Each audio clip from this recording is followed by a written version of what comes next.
The green economy is one aspect of this, Shirley Weber, but I mean, there's a huge amount of constraint that's also put on the resources industry by the Paris climate change agreements, by the fact that it becomes a lot more complicated, a lot more costly, a lot more difficult, a lot more time consuming to remove some of these minerals than perhaps, our forefathers cared for as they found themselves a kimberlite pipe in the middle of the desert. They just started digging and damned the consequences. There was no consequence.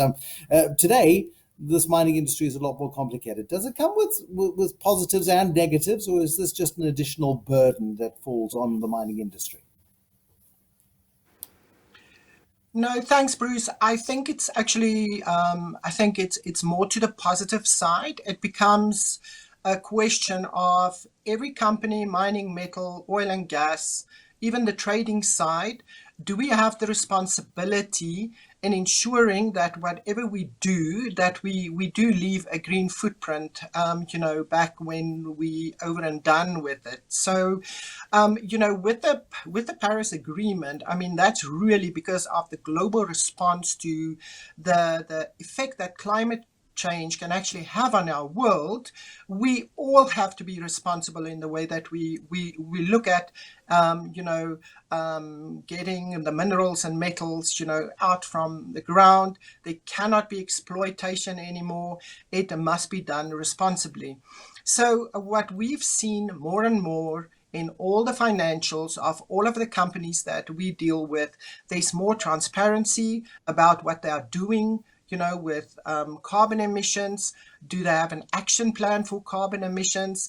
And clearly, if you look at most of the oil and gas companies that we deal with in Africa, there's a clear guideline from all of them to say that they need to work towards a more renewable a mix of energy as well. So there will always be oil. Will they focus more rather on gas going forward, because that is a bit greener, than oil? Clearly, that would be the case.